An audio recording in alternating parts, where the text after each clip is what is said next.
Welcome back to the Media Row podcast with me, Justin Miller. Of course, every one of our shows sponsored by Kelly's Little Nipper and Stevens Automotive and Sales. Has anyone else just this whole week, even if you're a Hawkeye fan, just felt giddy? Like, we have real football back. I know I made the big long, we've waited months, blah, blah, blah, intro to Monday's show. But man, I just love this feeling. I was listening to Joel Klatt this morning. I was looking at these way, way, way too early college football playoff brackets. But even just looking at the brackets themselves, like you just feel that sense of, okay, here we go. Let's go. And what great two headlining games for week 0. Of course, in this state, Iowa State, Kansas State. That's what this whole week has been based off of. But then next week, not only does Iowa finally get to kick off, we'll have Drake stuff to talk about. Ohio State, Texas, 1 versus 3 go head-to-head in Columbus. We may dive deep into that one, and by May, it's 100% certain we are going to have a writer for the Ohio State Buckeyes to come on this show and just talk about the headlining game of week 1. But that's next week. Let's get into this week. We had Cole Carmarty come on from 24/7 Sports with the Wildcats to give the Kansas State side of things. Now today's show, like I put out on the tweet on Monday, John Walters, the voice of the Iowa State Cyclones, coming on today's show. John, one of my biggest mentors and someone that it's still to this day, I know guys like Travis Justice, probably other guys with the radio station, and John himself will laugh when I say this, but it does feel weird that I can just text John Walters. Like, that was the voice that I tried to imitate in the living room when I'm playing, football with buddies or playing football, with my dad. That was what I was trying to imitate. And so really excited to have John and so grateful that he is coming on the show. So we're going to get the Iowa State point of view. And then Friday's show, it's just you and I. We're going to do a lot of previewing, a lot of prediction podcast, and have some fun for the weekend. But before we get to any of this, let's give a shout out to Kelly's Little Nipper at 1701 East Grand Avenue in Des Moines. Historic Kelly's Little Nipper. Perfect place, whether it's great food, they got it. Is it great community? They got it. Is it great drinks? They have it. Everything you would want and more over at Kelly's Little Nipper. They support local. They go over and they're going to be the sponsor for Drake football once again. It's really cool to see. They do stuff with all the teams in the local area. It's really, really cool to see a business like that really get hands-on with the community, and that's what makes Kelly's Little Nipper so special and why I am so grateful that they were the first sponsor to jump on board with Media Row. It just kind of shows the people they are. They are willing to help out local and support local. So go and support them in return. Trivia night on Wednesdays, deals all throughout the week. If you check on their social media, Facebook, wherever you need to go to check out their deals. And then on the weekends, live and local music as well. Kelly's Little Nipper, 1701 East Grand Avenue in Des Moines. When you go there, make sure to use the keyword Woodley, first of all, and get yourself a free drink. That is Woodley. Get yourself a free drink on behalf of Kelly's Little Nipper and the Media Row podcast. So, John, I think the best place to start here, with your experience and your time as the play-by-play announcer for Iowa State, has there been a season opener with this much hype, this much on the line to start a year ever? Probably not, because it's a conference game. And, the opener that I would compare it to would be when Iowa State went down to Arrowhead Stadium and opened the season against Florida State, when Bobby Bowden really had it rolling at Florida State. And Dan McCarney was just starting to really get it rolling at Iowa State. They were coming off a 9-3 season. They went down there and opened the season in Arrowhead against, I think it was ranked 4th or 3rd Florida State team. They were really good. And, Seneca Wallace's first game at quarterback, and Iowa State goes down there and almost beats them. It was a tremendous game. Seneca, I think 99% of the Cyclone fans, maybe 100, felt like was in the end zone at the end of the game with a dive for the goal, the pylon. But it was ruled that he wasn't in, and Iowa State didn't score and lost the game. Otherwise, they would have won it, which would have been a huge upset to get that season started. But that had the same kind of excitement level as far as, a ton of fans went to Kansas City. Iowa State was just super well represented in Arrowhead. But this is different because obviously the whole trip, the excitement over going to Ireland, it's not often that football players get to go anywhere out of the country. It almost never happens. It happens with volleyball teams and basketball teams, but it just doesn't happen very often with a football team. So unique opportunity there for the fans, tremendous. I mean, I'd say between 10 and 12,000 Iowa State fans are going to be over there. Same with Kansas State. That's going to be tremendous. And then you throw in that it's a conference game between two teams that are expected to compete for the conference championship. And so that just raises the stakes even more. Plus, there are arch rivals, and no, you couldn't get a bigger stage than that. And so I fully anticipate, Justin, the most watched Iowa State football game in school history on Saturday. Really? I think because I know what I'm like as a fan, okay? And I'm waiting for any college football game. Jacksonville State could be playing Wyoming Tech on Saturday at 11 a.m., and I'm watching that game, right? Well, Yeah. fans around the country that feel exactly the same way as I do, they're going to tune in for sure to watch two top 25 teams battle in week one. So I just think the stage itself lends itself to, I can't imagine, maybe a bowl game or the Fiesta Bowl or some others would have a similar audience, but I can't imagine more than are going to watch this game on Saturday on ESPN to get the whole thing started, because I think every fan around the country is just hungry for football. So as a fan, I've been, on the line of, is this a great way to start the season, or man, is this the most stressful way you could think to start a year? Because as an outsider, it's awesome. Like you said, where you're like, oh, sign me up for two arch rivals, ranked opponents, teams that are supposed to be doing good to kick off the year. But if you're a Cyclone, if you're a Wildcat, I mean, it might be the most stressful 3 hours of the season. You're not wrong. And check back with me at 3:00 Central Time on Saturday, and I'll tell you whether it was the greatest idea ever or the worst.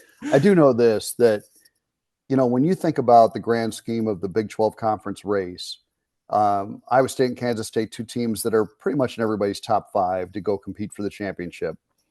And this would have been a game in Manhattan if it had stayed as scheduled. So, from an Iowa State perspective, if you go into Ireland and you beat Kansas State, you've basically picked up a road Big 12 conference win at your arch rival's place to open the season. What a great way to get it started. Now, that doesn't guarantee you anything going the rest of the way, and losing doesn't guarantee that you're out of it the rest of the way, but it sure makes it a lot easier if you win. And the team that comes out of this with a win is going to have a real upper hand going into the rest of conference play. The team that comes out with a loss is going to have a little bit more of an uphill battle. Not to say that it's impossible, but man, the stakes are really high in that conference race. And, we'll see. I mean, my gosh, last year, nobody picked Arizona State. They were 16th in the conference and preseason poll, and they ended up winning the thing. So there's so much to be determined in a wide open Big 12, but obviously you want to get off to a great start. And, Matt Campbell's teams through the years haven't always gotten off to great starts. Now, last year they did. They started 7-0.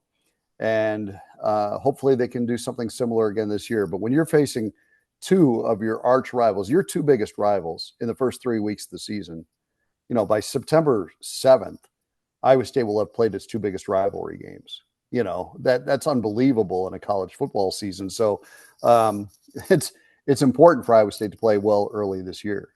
Usually when you get to week 3, or week 2, I guess in this case, sometimes for some teams, you don't know who this team is. You don't really know what their identity is. It feels like for Iowa State, by week 2 for Iowa, week 3 for Iowa State, you're going to really know what this team is about, kind of their identity, which is really unique as well. Yeah, you're going to have a pretty good idea, I think. It'll still evolve like it always does. You're never the same team in November that you are in early September. It'll evolve as the season goes on, but I think you will have a pretty good idea. And, it's a huge challenge. I mean, that South Dakota game is going to be tough. They won 11 games last year. They were in the FCS semifinals, and you're trying to do that coming back off a big game in Ireland. That's sandwiched in between those other two games. But, and the other reason the South Dakota game is tough, is because they'll have watched an Iowa State football game. They'll know what Iowa State has. Iowa State will not have the luxury of having watched their current team play.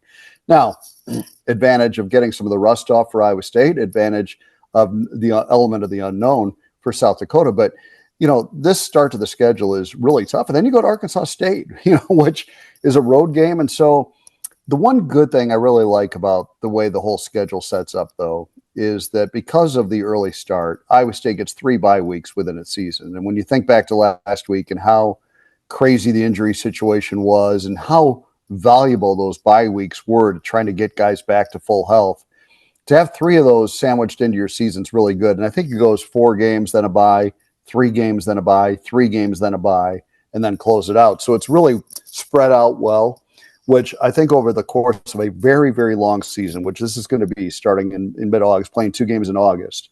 It's going to be a very, very long march to the finish line in December, the Big 12 championship game. But to get those 3 byes in the middle of all that and spread them out like they do, I think can help Iowa State navigate that really choppy deal of playing for that long. And so hopefully those extra days of rest in those bye weeks can help some of those injured players to get healthy. So I had Cole Cromartie from 24/7 Sports, covers Kansas State, on the show earlier this week, and he gave us like the Kansas State side of things. And I mentioned because Kansas State also has to come back and play 2 games in August, and they go up against North Dakota, another really strong FCS team. And so their schedules are similar. And just where do you sit on that? Is that a quick turnaround that could hurt this team? Or he mentioned he likes it because they stay in that football mindset where sometimes you take that bye and then week 3 is your week 1 all over again. Yeah, I think there's something to that. And I'd rather have the byes exactly where they are and, get through 4 games, then have a bye, kind of regroup before you get right back into the thick of Big 12 conference again. Then have it in week 2. A lot of people would say, well, have the bye in week 2 so that or week 1 basically on the college football schedule, so that when you come back from Ireland, you have time to get assimilated and your feet back on the ground before you jump back in. But I think it's better to just be in this mode of play these first 4, and you can really segment your season. You play the first 4, and then you have what is not your conference opener because of the Kansas State game, but essentially jumping into conference play after coming off that bye. And then you're going to play 3 really tough conference games and then take another bye. And then when you look at the 3 games that follow that, I know BYU and Arizona State are 2 of them at home. Those are going to be huge games. So it just sets itself up very well for Iowa State to get that opportunity to catch its breath on multiple occasions. And I think it's a good thing.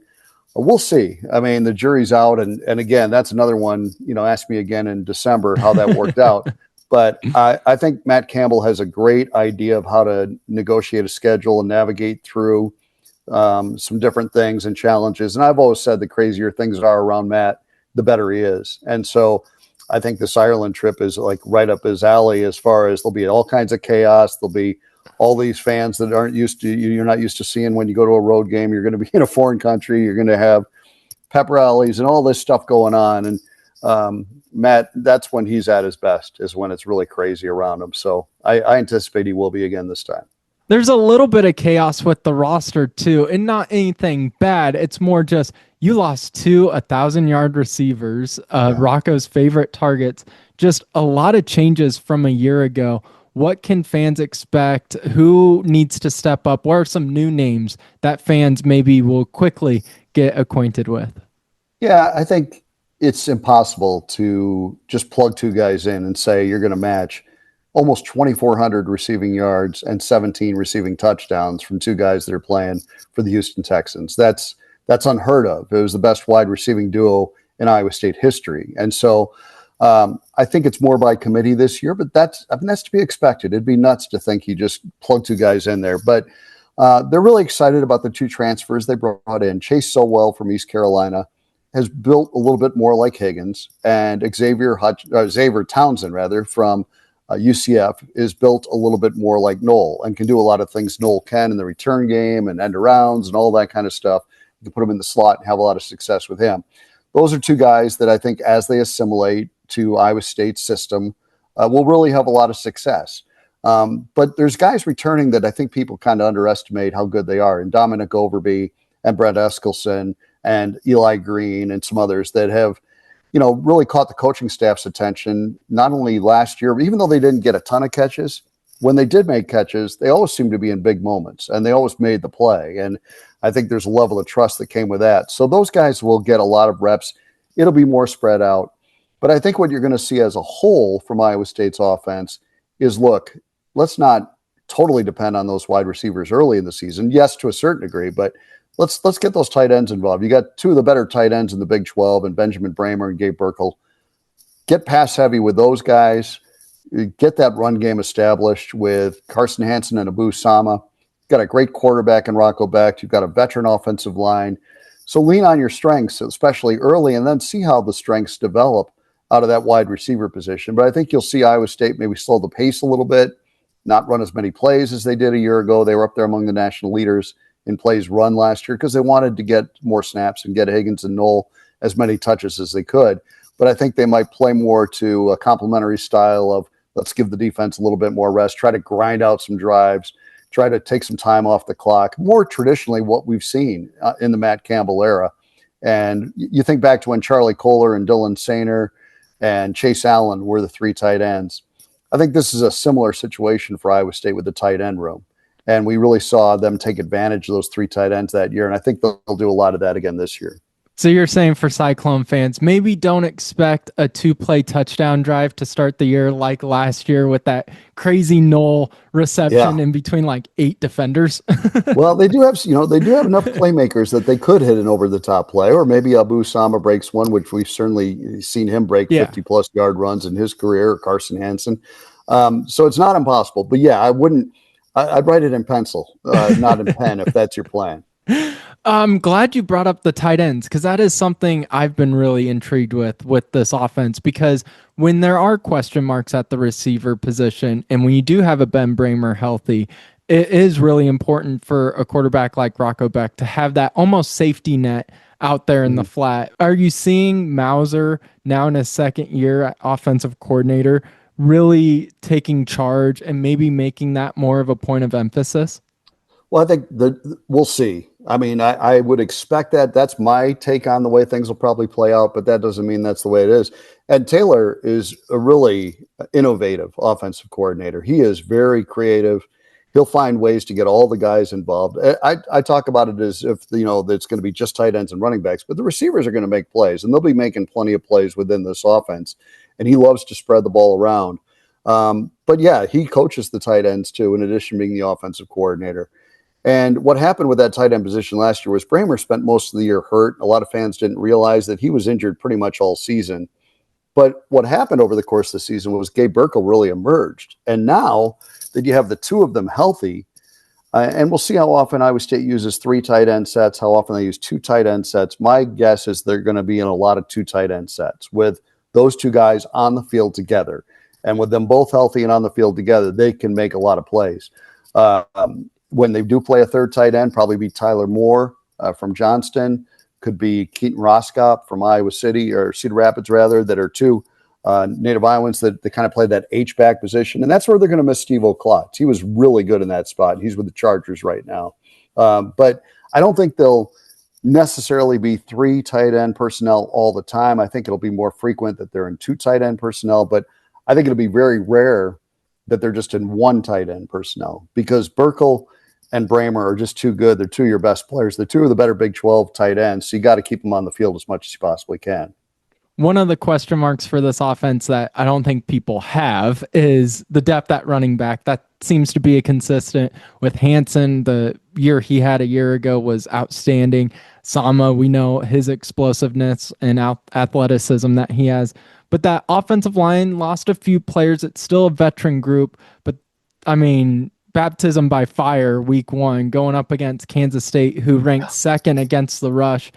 When you've talked with Coach Campbell or just talked with any of the offensive line, what are you learning about this team that gives you confidence that they will be able to attack this really strong Wildcat defense that does return quite a bit? Yeah, a good question. And I mean, to me, the confidence from an Iowa State perspective doesn't come from Kansas State's vulnerable to this or vulnerable to that, because they're not. I mean, they're really good up front, especially their defensive ends. They're loaded there. They've got like 6 or 7 guys that can really play at defensive end. They've got really good linebackers. Austin Romaine's excellent. Their questions are more in the secondary, but I don't think that any confidence that I would feel about attacking Kansas State comes from anything that Kansas State's going to do wrong. It's more from what Iowa State can do right.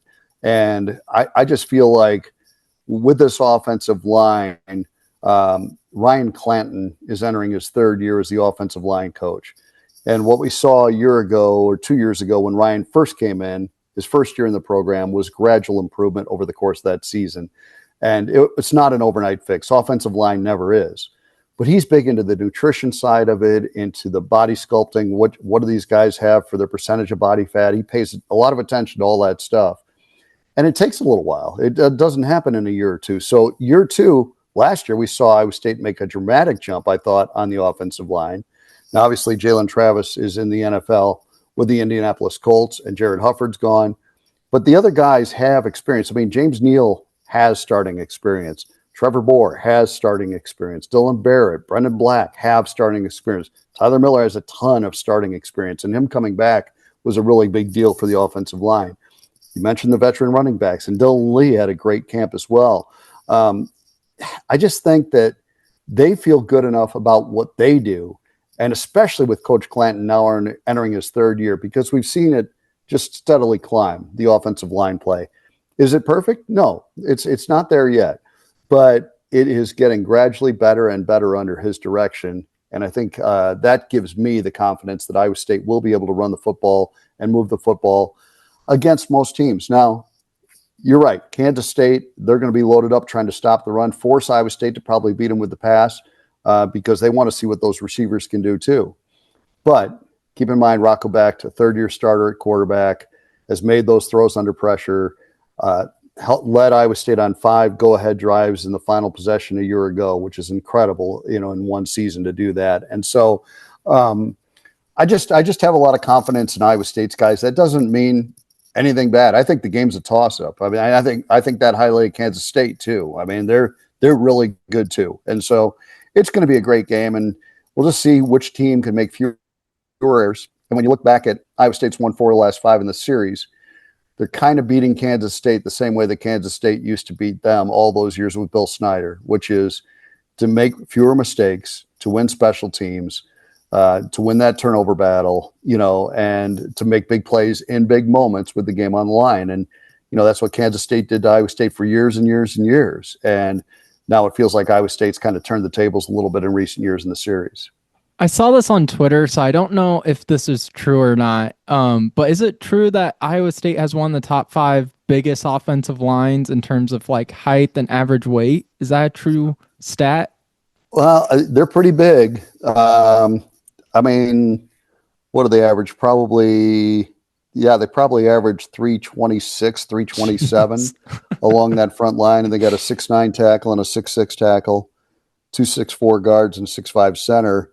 I mean, that's one thing. I took my grandsons down to scrimmage, and they're 7 and 4 years old. I just wanted to be down by the field for a few minutes just to see how big these guys are, and they're blown away at the size of these guys. I mean, Tyler Miller is one of the biggest guys on campus. We don't have a lot of basketball players that are bigger than Tyler Miller, so they are huge. And again, it's a big emphasis for Ryan Clanton to get those guys in the right shape physically and nutritionally so that they can last and they don't get tired in the 4th quarter and get worn out. And he always talks about, he puts it in fun terms like running through your face and things like that. But that's the guys he loves, are the really physical offensive linemen. And I think they've got some of those guys. Certainly Hufford and Travis were in that category, and they're going to miss those guys. But I feel pretty good about the guys they have coming back, and I know Coach Clanton does. He's talked about it extensively. Is there any question marks on this defense? A lot of people return. The secondary may look a little different, but still a lot of veteran leadership all over that defensive side of the ball. And plus, we have a coach like Haycock. I mean, you're going to be very confident.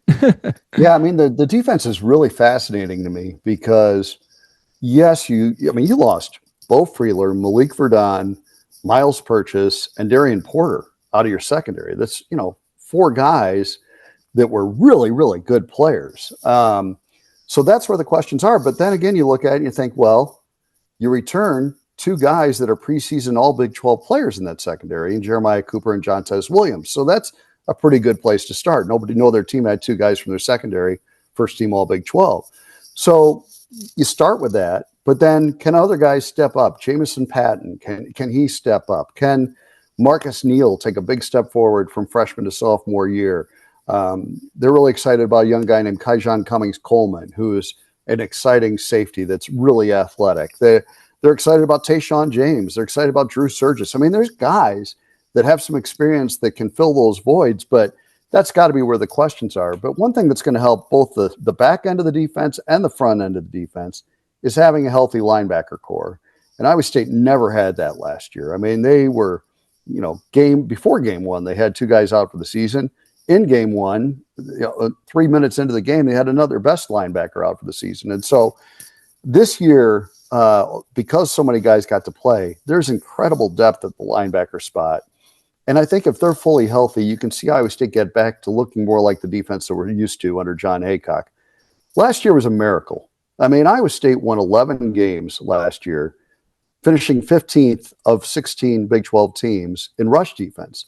Usually, if you can't run the ball and stop the run, you have no chance of winning. I don't care how newfangled the offenses and defenses are. If you can't stop the run, you usually have no shot to win. But Iowa State was 15th out of 16 in the Big 12 in rush defense last year, mostly because of those injuries at linebacker. And usually Coach Haycock's defenses are first, second, or third in the Big 12 in rush defense. And if they can get back to healthy and doing those things that we're used to, it could be a really, really good defense. But you say to yourself, well, how the heck did they win 11 games then? Well, their secondary, last year that we just mentioned those guys, they were first in the nation in pass defense. So it's going to look a little more conventional from Iowa State standards. It's going to look a little bit more like what we're used to from John Haycock's defenses. And I loved what Coach said, Coach Haycock, last week. He said, I felt like last year we were playing defenses, but we never really played defense. It was like they're trying to mix and match and put Band-Aids on stuff and figure out a way to get through that week where they never really had the identity of his defenses, which is normally stop the run. Because of that, you get teams in third and long, you get pressure on the quarterback because of that. It all just kind of flows together, but it all starts with stopping the run. And that's something Iowa State couldn't do a year ago. So really, I told him, I said, it's a miracle you won 11 games. I can't believe it. And it's a testament to what a great coach he is that he found other ways to get it done. But I think he's excited about getting back to the normal, typical Iowa State defense that's really salty against the run and then gets you in third and long and then pins their ears back a little bit. Well, the rush defense is going to be crucial because not only does Kansas State have Dylan Edwards, who is a really strong running back, but Avery Johnson is one heck of an athlete and can really scramble out of any pressure that gets put in front of his face. So what have you seen from the linebacker core in spring training and just interviews with them that, maybe gives you that sense of, okay, they'll be ready for this challenge right off the bat? Yeah, you're right. I mean, Avery Johnson's probably the best running quarterback in the Big 12, maybe. I mean, there's Dampier from Utah is a very good running quarterback. There's some others that are good as well, but he's exceptional. When he gets in the open field, he's super fast. Dylan Edwards runs 23 miles an hour. He's super fast. He ran for almost 200 yards in their bowl victory over Rutgers. They have great speed on this team.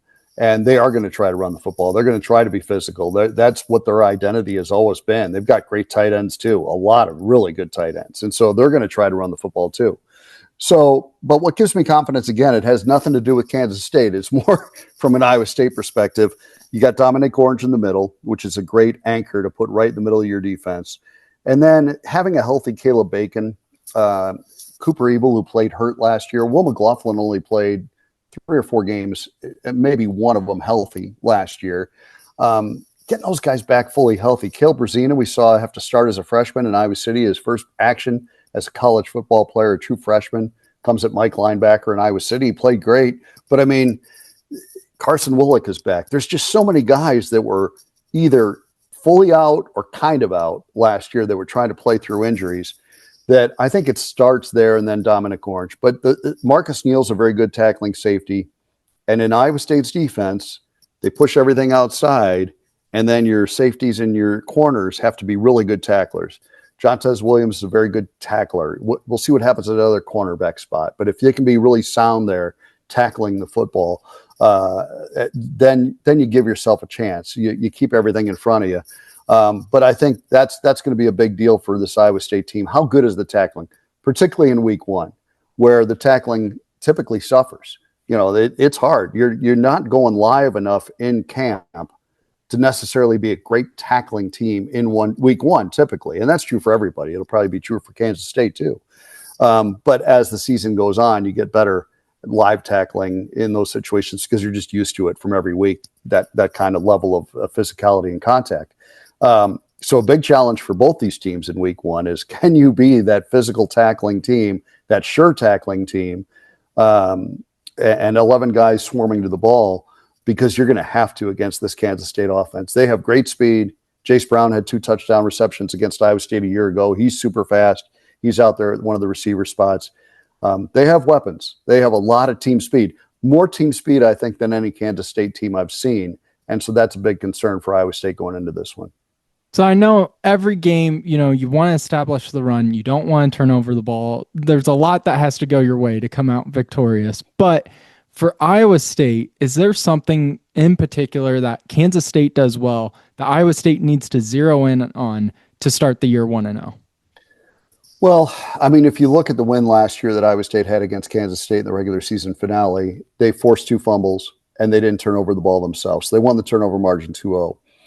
Whichever team wins the turnover margin, I would say there's 85% chance they're going to win this game. And so can you do that? To me, Iowa State did all the really little things well last year to get to those 11 wins.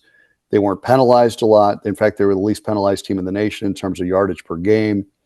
They converted 4th downs at an 80% rate, which was one of the best in the nation. Another compliment to that offensive line that maybe got undersold a little bit. But they were able to get those short yardage situations when they needed them. They were able to come from behind in games. They just did the little things really, really well. And those are the things they're going to have to do again this week. And then I think on top of that, the biggest thing is going back to what we talked about earlier, stopping the run game, or at least slowing it down. Make Kansas State one-dimensional. Avery Johnson, when he's a dual threat, is when he's most dangerous. When he's simply a drop-back passer, you get a better chance to defend against him than if you really don't know what's coming from their offense. And so get them in predictable situations. And then one more thing I'd throw in there, special teams. And I think very underrated last year was Iowa State special teams. Rob Grandy does a tremendous job with Iowa State special teams. Nobody's ever heard his name because Matt Campbell doesn't make a big deal about it. But you think about last year, Kyle Conradi, the year he had, Tyler Perkins, the year he had at punter, Jalen Noel as a returner, Jalen Jackson as a returner. Now they lose Nolan Jackson, so the return game is where the question marks are. But man, the whole kicking game is back, deep snapper, holder, kicker. And I just feel like if they can win special teams, which they did last year against Kansas State, they blocked a field goal right down inside the red zone. Darian Porter had a huge block kick. Win those special teams again. And when you say a game's a toss-up, which I think this one is, a lot of times those two things I mentioned, turnover margin and special teams, are going to be the two things that determine which team wins. And so those areas, I think, are critically important for both these programs this weekend.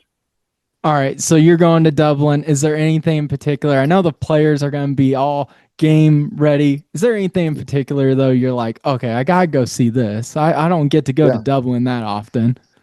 No, I never go, and I can't wait to see it. I mean, I'm ready to just kind of take it all in and see it. We're not getting there till Thursday morning, and I'm not going to have a ton of downtime because we've got a pep rally Friday, availability with Matt Campbell on Thursday. The game's on Saturday, and I go to the stadium a good 8 hours before the game. So it's not like I'm going to have a lot of downtime, but I will find a way to get a Guinness or two in my system at some point.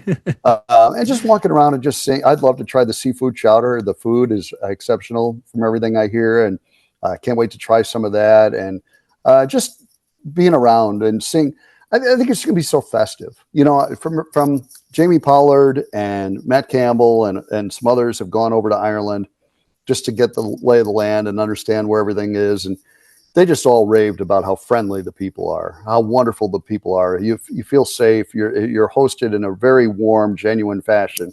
So when you combine that with two rabid fan bases that are more alike than we'd like to admit. I mean, the Kansas State fan base and the Iowa State fan base, they're very similar. The schools are almost identical. The football programs both try to beat you with physicality and toughness, and the fans are the same. And and I mean that as a compliment. It's awesome. And so to see those two fan bases side by side, probably 20 to 25,000 of them roaming the streets, along with all these friendly people from Ireland, it's just going to be a really festive, cool environment, a lot like a bowl game. But I'm just ready to kind of soak it all up and take it all in. Well, if you see my friend John Walling, make sure to tell him hi for me. Well, number one, there's a 99% chance that I will see your friend John Walling because I've never traveled and not seen John Walling. And I will for sure say hi to him because he's such an awesome guy. And I will definitely do that. And, Rory's on the staff now. And his daughter, MK, works for us at Cyclones.tv. I saw that, which is awesome. Yeah. So, I mean, gosh, I feel like I'm part of the Walling family. So we're all about that. I'll for sure say hi to John. A huge thank you to John Walters for coming on the show. Of course, won't be the last time with men's basketball and football season right around the corner. So we will have some fun with him on this show throughout the seasons. But huge thank you to John. Now we just get ready for the game. Now it's enough talking. Let's just get to the games. So Friday, we'll do our predictions, just you and I, have some fun. I want to see your guys' comments. I'll probably put out a poll, but send in your comments early if you want of who you think will win this week 0 matchup in Dublin, Kansas State or Iowa State. Let's hear it in the comments here, whether it's TikTok, YouTube, Instagram, Twitter, wherever you get this podcast. Make sure to send out a comment on who you think is going to win week 0. Before we wrap up today's show, need to give a shout out to Stevens Automotive and Sales. Stevens Automotive and Sales, been around for 35 years over there at 5320 Northwest Beaver Drive in Johnston, Iowa. 35 years of family owned and operated here in the state. They're loyal people. They communicate effectively, and there's no BS involved with anything they do. That is why I am sending so many people their way, because they can just do about everything. Whether it's a simple car repair, they got you covered. If you're trying to get, maybe a young family member out on the road and finding a vehicle that's safe and reliable and affordable for them to be out there, Stevens Automotive has you covered. That's what my family did with my brother and with myself, of just rely on them, call them, ask them a million questions, and they will get you all set up to go. Whether you're selling, buying, anything you need, go to Stevens Automotive and Sales at 5320 Northwest Beaver Drive in Johnston, Iowa. And when you do, make sure to let them know that Media Row sent you. So a huge thank you to John Walters, huge thank you to Cole Carmarty. And this week, we will finish up with our predictions. Let's hear them, and let's get ready for college football. Iowa State, Kansas State this weekend. Make sure to tune in for our predictions on week 0 this Friday on the Media Row podcast.